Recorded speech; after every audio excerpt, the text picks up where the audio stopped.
Welcome back, everyone. LanceScurvX here, the Scurv podcast. Why do takers get angry when you say no? I'm serious. I'm 100% sure that you've been through this before. And I'm going to ask the question again. Why do takers get angry when you say no? There's a few reasons for that, and I want to explore them. But there's so many people that I've come across and crossed paths with that really had the audacity to get angry at me or people around me when they not only said no, but they couldn't always do something for them. It wasn't a no, it's just that we can't do it.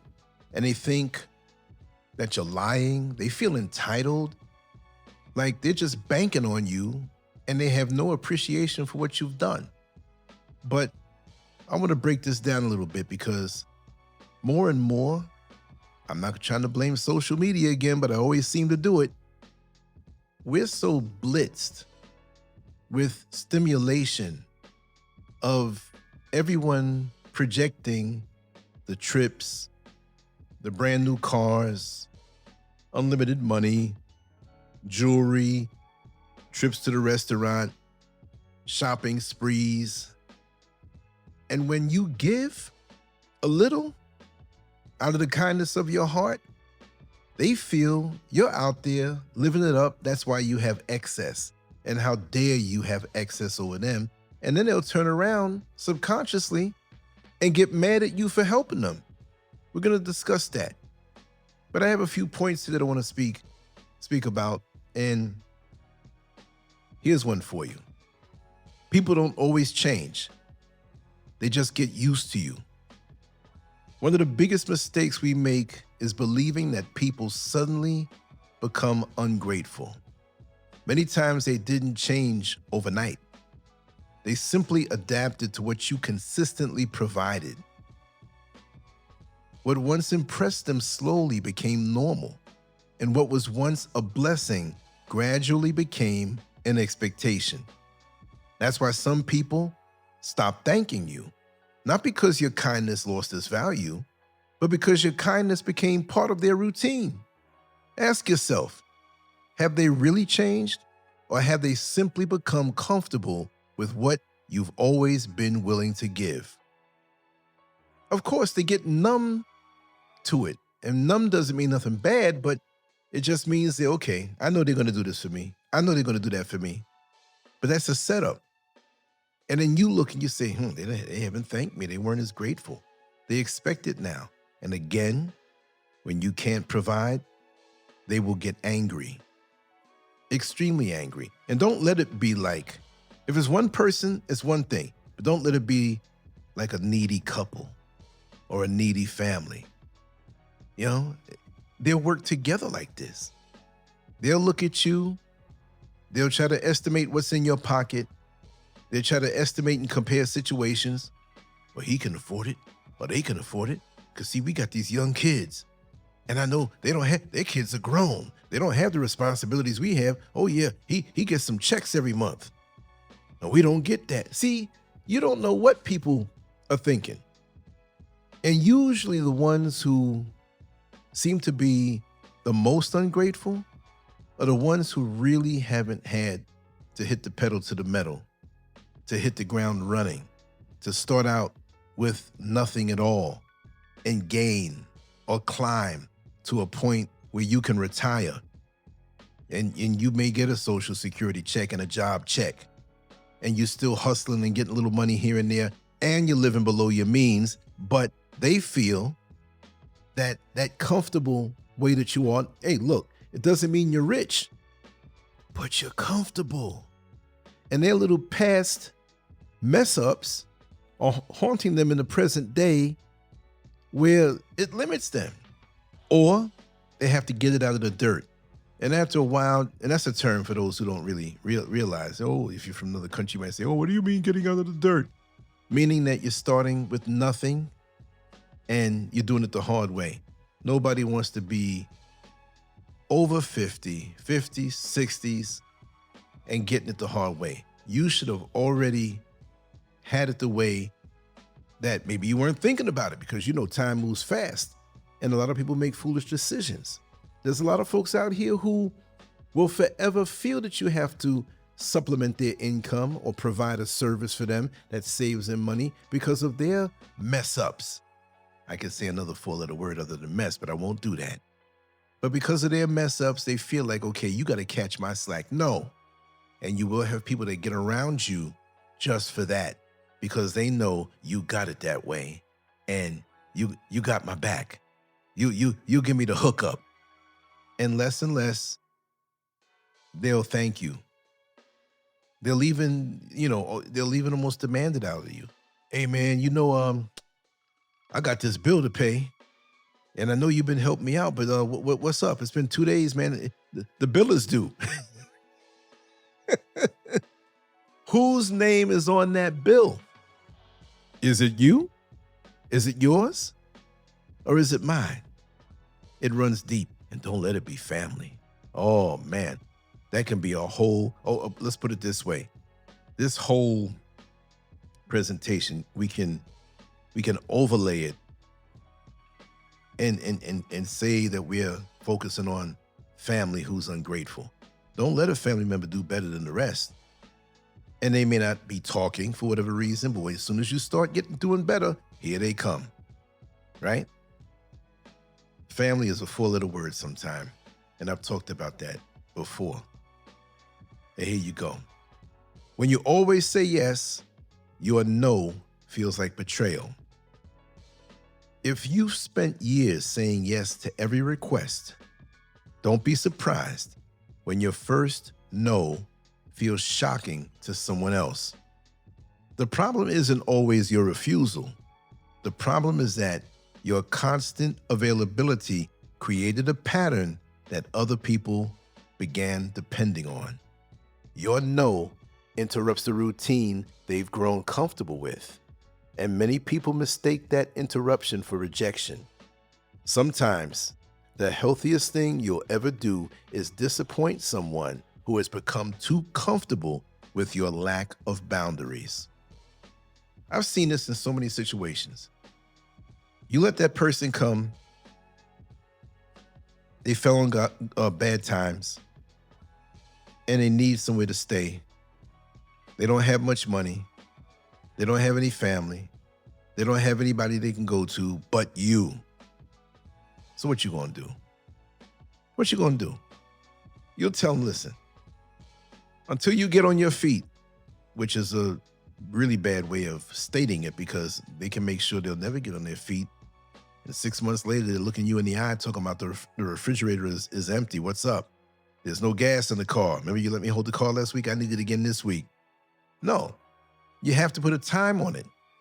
Maybe 2 weeks, maybe a month. Look, in a month's time, they may have the same long face looking at you. Oh, I didn't find a job yet. You gonna kick me out and put me on the street? Yes. Because the minute you say no, it feels like rejection, betrayal. They will put all kind of things in their mind. And if you do have, and this is just one example, if you do have to put them out after the month that you gave them and you gave them an extra week, say 5 weeks, when they get on their feet, because they have no choice but to do so, unless they're gonna sleep on a park bench. Oh man, when it rains, that's rough. But when they get on their feet, they're gonna chastise you and demonize you to other people. Man, that man over there ain't no good, man. He put me out. But they don't really say when they took you in. They don't really say that you fed them. Let them drive your car. Let them watch your cable TV. Sleep in a nice bed. They were on a couch for 2 nights and you felt sorry for them, so you gave them the guest bedroom. But you will be demonized forevermore for making them stand on their own 2 feet. I've seen this situation with grown children who are getting of age. They live in their parents' house. They're bringing people of the opposite sex into the house when nobody's around, and sometimes when they're around, fast asleep, and they feel entitled. Like, They don't want to either go to college or learn a trade, go to school. They want to sit at home all day and play the video game, watch TV, watch sports programs, eat food that they didn't have to go out and work and pay for. And they will demonize you when you say, hey, you need to do something. You need to pull your weight. And usually it puts people in a bad situation because you have the natural parents and, things may be a little more respectable, but don't let a stepmother or stepfather come in and say those same things. This ain't your house.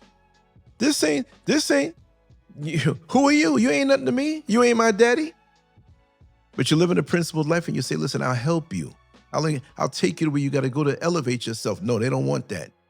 They want to mess around until they end up getting pregnant and find themselves in a bad situation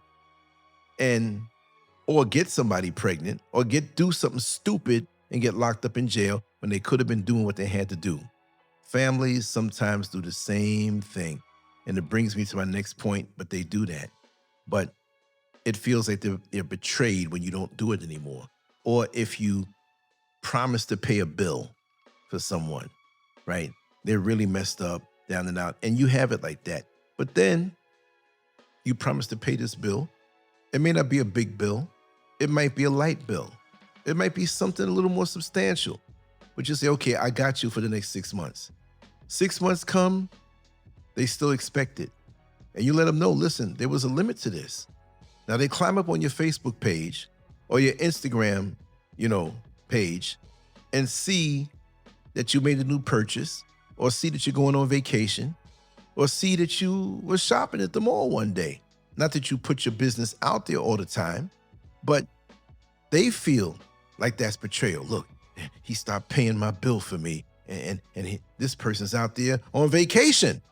Well, why not?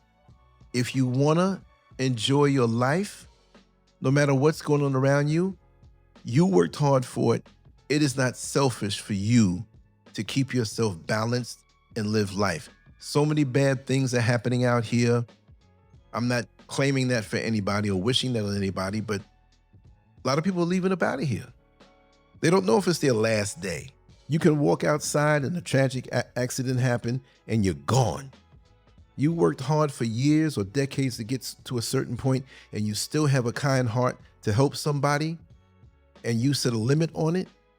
They should be grateful that you did what you did, but they're gonna demonize you when you stop because your no feels like betrayal, and they will continue to demonize you. And if they're not motivated to do anything, your ascension in the world, in your life, maybe you left an apartment and moved into a house. Maybe you found a good relationship, you're cultivating it now and you're working on it, and your mate is bringing a lot to the table, and that person who you used to take care of, they scheming on that. Well, yeah, but they got help now. Well, they could help me again. How dare they? Well, that's their right. If two people are together and they say that we're gonna live under the same roof and have a life together and pool our finances, well, make yourself better, make yourself attractive. Do something in your situation, in your life, to be independent to the point where a person won't have to question if you're responsible enough with your finances, because that has a lot to do with it. And it doesn't mean people are gold diggers. Yeah, there are some gold diggers out here, but when you bring yourself together with somebody, you also take on their debt. And if they're not a person who's responsible, you don't want to take that on, right? So money has a lot to do with it and your stability. And I tell you, in America, which I'm not in America anymore, but stability is getting harder and harder to maintain. It's like walking up high on the old World Trade Center between those towers on a tightrope on a windy day with no safety net below you. It's easy to slip and fall. So we need to work toward stabilizing ourselves instead of being mad at somebody for not always bailing us out, right? Next point I want to make is the savior complex can become an addiction. It's not just you giving and the person getting mad at you, but you can be draining yourself. See, helping people feels good. There's nothing wrong with that. And if we're honest, sometimes we don't just enjoy helping, we enjoy being needed, right? There's a difference though. When your identity becomes wrapped up in rescuing people, you may unconsciously keep attracting people who constantly need rescuing. Captain Save a Hole, I don't know what you'd call it if it's a woman saving a man, right? I'm not knocking women, right? But ask yourself whether you're truly helping because it's right or whether you're helping because it makes you feel important. That's a hard question, but it's one every generous person should answer. What's the reason why you volunteer to help? Does it give you a boost? Do you have some sort of low self-esteem that when you can cover the check or push your chest out, it may be that you have the savior complex. It may be where you're not so kind after all. You're doing this for yourself. Are you doing this to look big? Are you doing this to repeat the fact that you did something for somebody, like a politician with a photo op? Yes, I'm a white politician kissing black babies and I'm not racist. Or some person in the church or your house of worship, whatever your religion is. They're donating large sums of money to the church, but it must be done publicly. It's never done in silence. Then you might have the savior complex. You're not giving because you truly want to give, because it's not about the fanfare. You're doing it because you want the attention and the notoriety and you want to feel important. But don't be mad when people start coming to you because you're on, they'll be on you like white on rice, put it that way. They won't stop coming. Oh, you want to be a savior? Save me. You want to feel important? You know? But those same saviors will get exhausted and throw it in your face too when it's not sincere. Some people don't love you. They love what you provide. And you think it's love.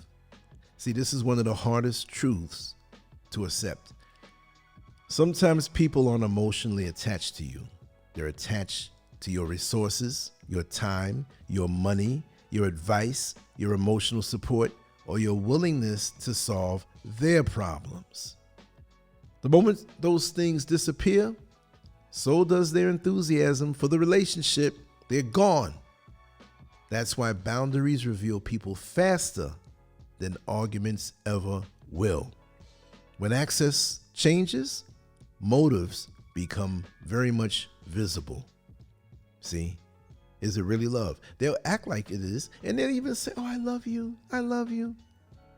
But what they're coming around you for, and I'm not saying that true love can't exist, but many times people will wear that mask and say they love you or like you, or they're in your corner, or yeah, you my girl, oh, you my boy, I always got your back, you've always treated me right. But when it stops, they're gone. They don't pick up the phone anymore. They don't call or come around anymore. There's nothing to get from you. See, you got to be very careful with that. Very, very careful. Gratitude doesn't survive on autopilot. Let me explain that one. Human beings naturally adapt to comfort. That's why gratitude has to be practiced intentionally. Whether it's your marriage, your family, your health, your income, or someone who's always been there for you, familiarity can quietly erase appreciation. The same thing happens inside us. We stop appreciating the very life we once prayed to have because we've become accustomed to living it every day. You got to understand, if you've been living a life where right now it's 75, 80%, even that of what you wanted 5 years ago, because you're living it, you forgot when you were praying to get it. And now you're there, but you stop appreciating the very life you once prayed for because you've become accustomed to it. So when does it stop? It'll continue. And you'll continue not having gratitude because of that very issue. Like right now, I'm really enjoying life. I'm loving the life that I live. And I'm very discreet about it. I don't want to keep saying it and piss somebody off who might be a hater out there. But you know what? With the haters, I don't even care about them. But to be able to wake up when you want, eat the food you want, go to bed when you want, create content when you want, and not even worry about, like many content creators, oh, I got to hit this quota because I got to make some money. I ain't making no money off of this stuff. It'll be nice. I make a little tiny something. Tiny. I don't pay it no mind. I'm not rich, but I know how to live below my means and maintain the life I have, this particular life that I've wanted for a long time. And I'm out of America. And I've had people make videos on me and they'll say, oh, yes, he's going to come back crawling with his tail between his legs. Well, this September makes 6 years because you plan things out. You budget your time. You get rid of the takers. But never disrespect your own achievements by thinking it's not enough, because this is the life that you prayed for. Yeah. Freudian slip. You paid for it too, didn't you? Not just money, but blood, sweat, and tears. So I was right. You paid for it, but you also prayed for it. And if you're not a religious person, you visualized it. You made a plan. That's a form of praying. Don't get it twisted. Don't let success make you feel unsuccessful. One of the greatest psychological traps is constantly moving the finish line. Years ago, and this is the same point, but a little more involved. Years ago, you prayed for the life you're living today. Now you've become so focused on the next level that you've forgotten how far you've already come. Ambition is healthy, but ambition without gratitude creates permanent dissatisfaction. Don't become so obsessed with climbing the next mountain that you never stop to appreciate the view from the one you've already conquered. And that's where I am. I'm not going to be obsessed with the next level. I have people that, right, they play these little mind games, and I know exactly where they're coming from. Say you build a house, and the house is something so magnificent to you because it's everything you wanted. You designed it, you took the time, brick by brick, built it, the traffic flow, everything, the space. And then you'll have somebody come along and try to get you into that mindset where you don't appreciate what you have. Oh, but you know, what would have been better if you had this secret room, or you had a theater room, or you built a gym. And why are you trying to make me move the finish lines? I'm done. There are things extra I'm going to do, and we're using a house as an example. But don't try to make me feel like what I already have achieved, which is, I'm not even going to say, but I don't compare. People who compare to you, they will try to play the psychological game to make it feel as though you never achieved what you achieved. And that's to keep you from enjoying it, because now they wish they had what you had, right? So how dare you enjoy life when they may have felt superior over you in the past, but now with whatever you achieved, even if it's less than them, a lot of them hate to see that you're celebrating every day, not by bragging, not by showing off, not by putting stuff up on social media, no. But within yourself, you're enjoying your life. You have good health, you have your finances set, you have the things you want, and you are content. And it's up to you. If you want to go a little higher, if you want to achieve a little more, fine. Do it incrementally. But don't let people whisper into your ear, well, I saw a house that kind of resembled yours, but, you know, they had this and they had that. Well, that's what they wanted. I'm happy with what I have. I'm really happy with what I have, and nobody's going to take me out of that space. You know, we have all types of vampires, psychological vampires, emotional vampires, people who have their weird hangups. And I tell you, because of social media, and yes, I have no problem. I'm on it all the time, creating. I create, y'all. I'm not sitting here watching nobody else, because you got some weird idiosyncrasies out here, right? You post up something, you put a long article, you put a nice long video, and well, I got to keep up. Keep up? I'm not in the race with you. I do my own thing. After this, I'm going to take a nap. I'm going to get up and create something later on, cool and easy. But I'm not pushing myself. I'm going to go out there and lay in the sun and enjoy the sunlight and get some good vitamin D and all of the other things that come from the sun that man hasn't discovered yet, but God knows we need. Ain't that something? Next, boundaries don't destroy relationships. They expose them.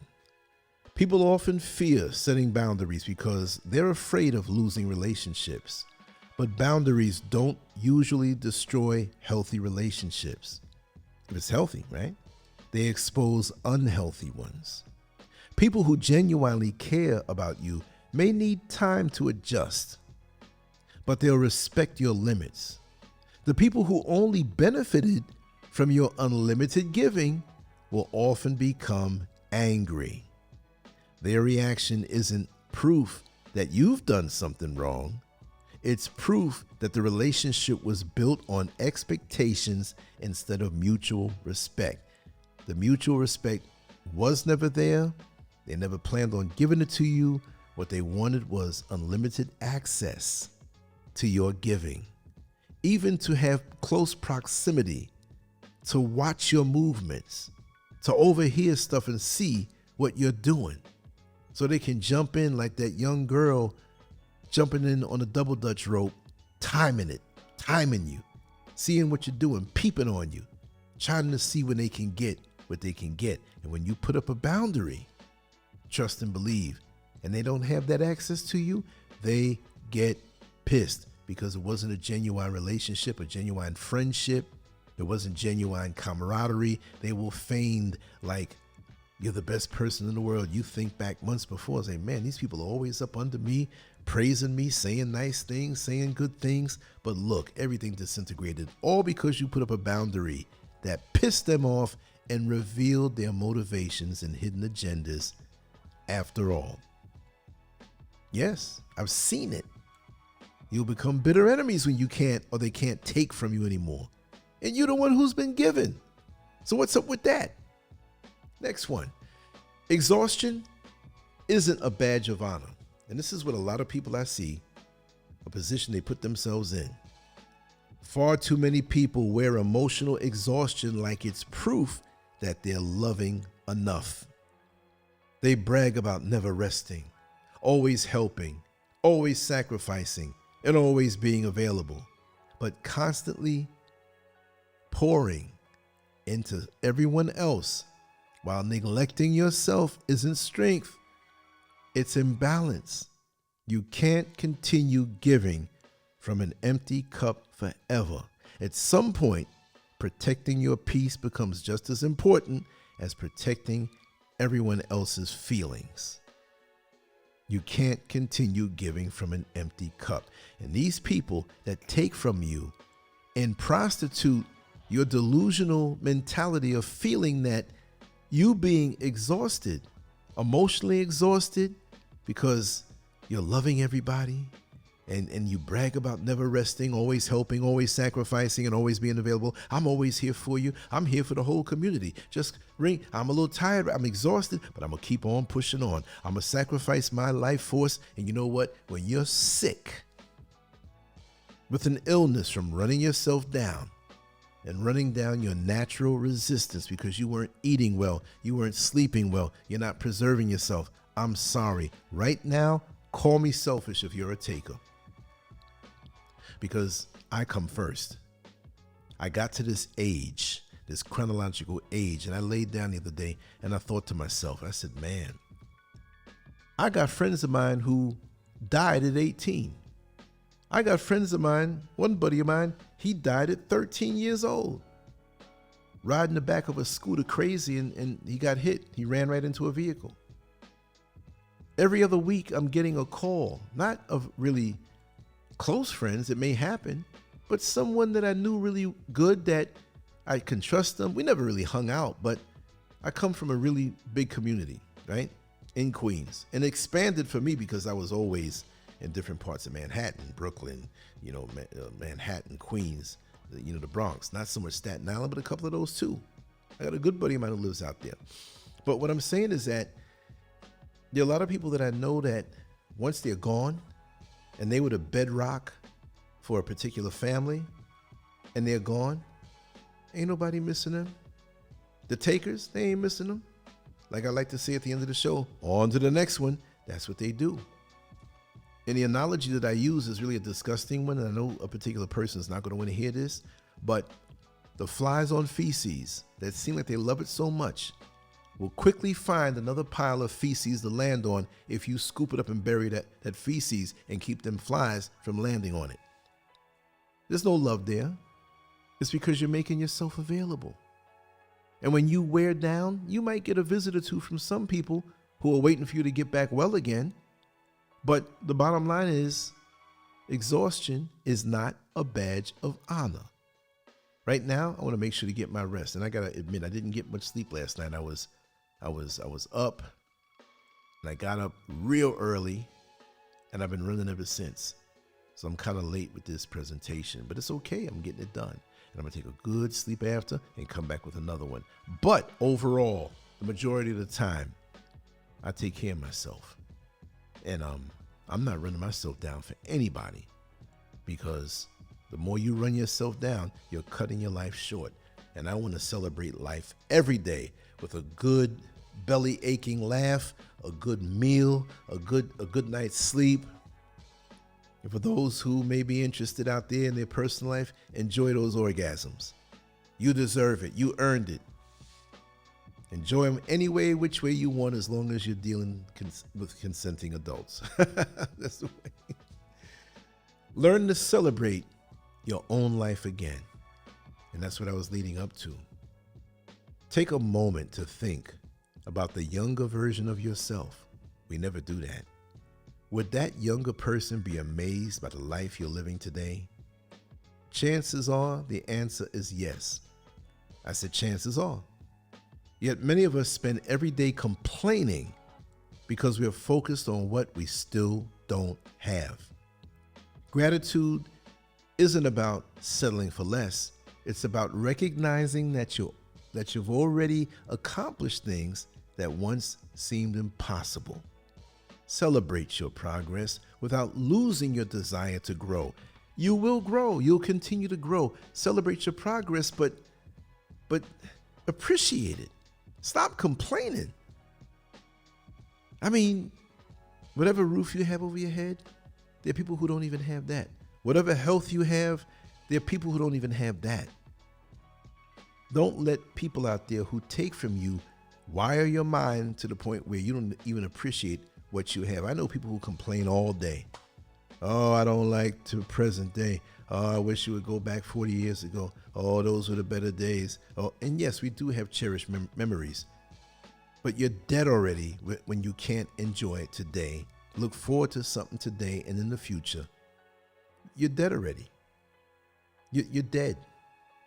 And you're beckoning for death to come and take you, because you're basically saying there's nothing in this life today that I can enjoy or strive for or share. That's all. When I get the call from about those people, it will not shock me, because they've already mentally checked out.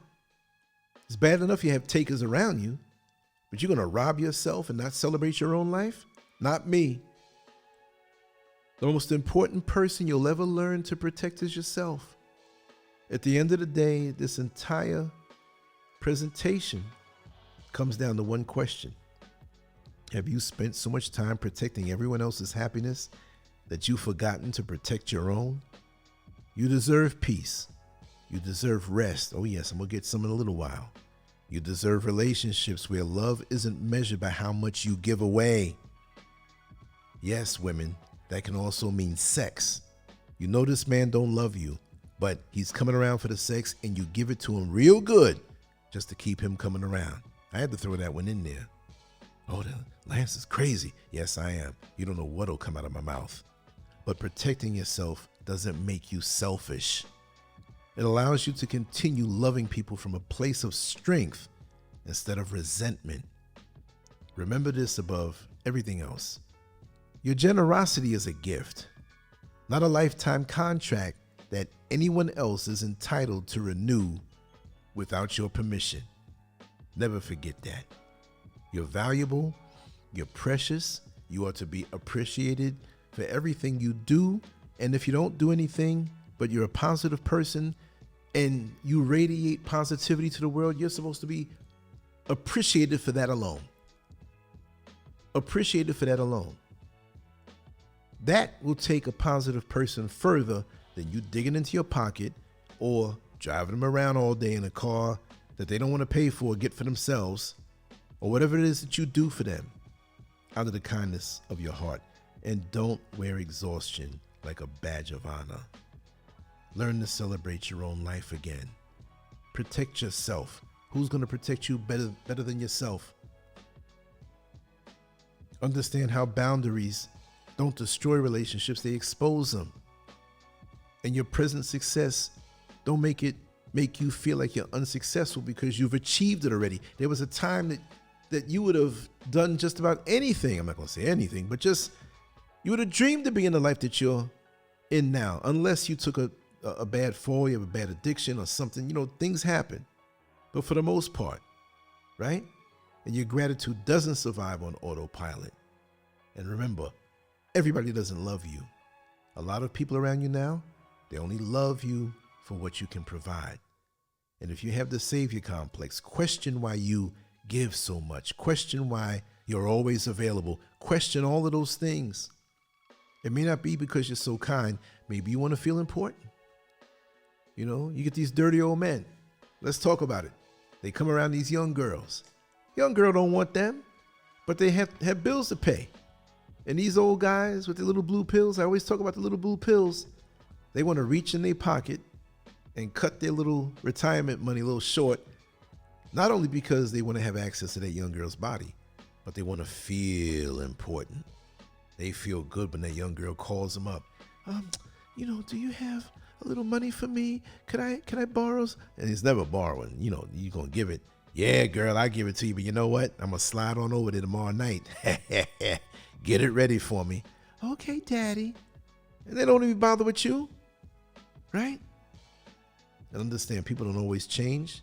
They just get used to you for what you do.